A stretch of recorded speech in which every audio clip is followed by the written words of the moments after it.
Peshawar high court का बुशरा बीबी को किसी भी मुकदमे में गिरफ्तार न करने का हुक्म। जस्टिस शकील अहमद और जस्टिस साहबजादा असदुल्ला ने बुशरा बीबी की मुकदमात की तफसील के लिए केस की समाअत की। वकील बुशरा बीबी ने कहा कि बुशरा बीबी के खिलाफ 4 सूबों में मुकदमात दर्ज हैं, लेकिन मुकदमात मालूम नहीं, तफसीलात फराहम करके गिरफ्तार न किया जाए। जस्टिस शकील अहमद ने कहा कि मेरा ख्याल है कि खैबर पख्तूनख्वा में कोई मुकदमा नहीं होगा, जिस पर वकील ने कहा कि जी खैबर पख्तूनख्वा में नहीं, इसलिए यहाँ आई।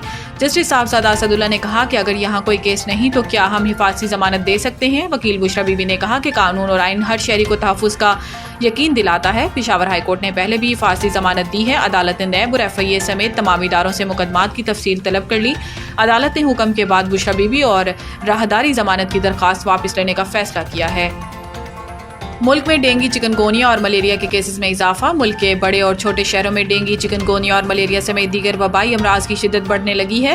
हुकाम ने बताया कि गुज़िश्ता चंद हफ्तों में डेंगू और चिकनगोनिया के केसेस में गैर मामूली इजाफा देखने को मिला है और अस्पताल मरीजों से भर गए हैं। महकमा सेहत के हुकाम के मुताबिक सूबे भर में मलेरिया के केसेस में मुसलसल इजाफा हो रहा है और जनवरी से अक्टूबर तक सिंध में मलेरिया के 2,49,151 केसेस सामने आए हैं। तर्जुमान महकमा सेहत के मुताबिक कराची से मलेरिया के 1,976 केस रिपोर्ट हुए। हैदराबाद डिवीजन से मलेरिया के 1,19,293 और लाड़काना से 55,294 केस सामने आए।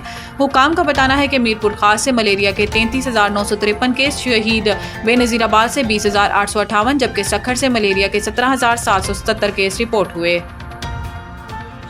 रूस और पाकिस्तान के दरमियान ताउन की वसी इस्तेदाद मौजूद है। वज़ीर आज़म मोहम्मद शहबाज शरीफ से रूसी फेडरल असम्बली की फेडरेशन काउंसिल की स्पीकर वेलेंटीनिया मितोयांको ने इस्लामाबाद में वफ़द के हमरा मुलाकात की और वज़ीर आज़म ने रूसी वफ़द के दौरा पाकिस्तान का खैर मकदम किया और इसे पाकिस्तान और रूस के माबैन पार्लिमानी ताल्लुकात की मजबूती की जानिब एक अहम कदम करार दिया। वज़ीर आज़म ने कहा कि रूस और पाकिस्तान के माबैन मुख्तलिफ शोबों में ताउन की वसी इस्तेदाद मौजूद है, जिससे इस्तिफ़ादा हासिल करके दोनों ममालिक की आवाम की तरक्की के अहदाफ को हासिल किया जा सकता है।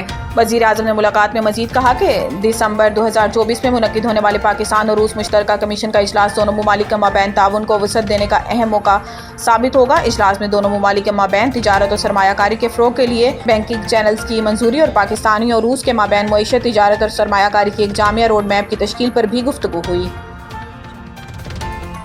PSX में जबरदस्त तेजी जारी। सो इंडेक्स 92,200 की नई बुलंद तरीन सतह अबूर कर गया। कराची पाकिस्तान स्टॉक एक्सचेंज में जबरदस्त तेजी का रुझान जारी है और सो इंडेक्स में रोजाना की बुनियाद पर नई सतह अबूर कर रहा है। पाकिस्तान स्टॉक एक्सचेंज में कारोबारी हफ्ते के दूसरे रोज कारोबार के आगाज पर ही मुस्बत रुझान देखा गया और सो इंडेक्स में 477 पॉइंट्स का इजाफा हुआ, जिससे इंडेक्स 90,822 पर पहुंच गया। कारोबार के दौरान मार्केट में मजीद तेजी देखी गई और इंडेक्स 712 पॉइंट्स इजाफे से 90,907 पर जा पहुंचा। कारोबार के दौरान सो इंडेक्स में 1,045 पॉइंट्स का इजाफा हो गया और इंडेक्स तारीख की नई बुलंद तरीन सतह 91,240 पर पहुंच गया।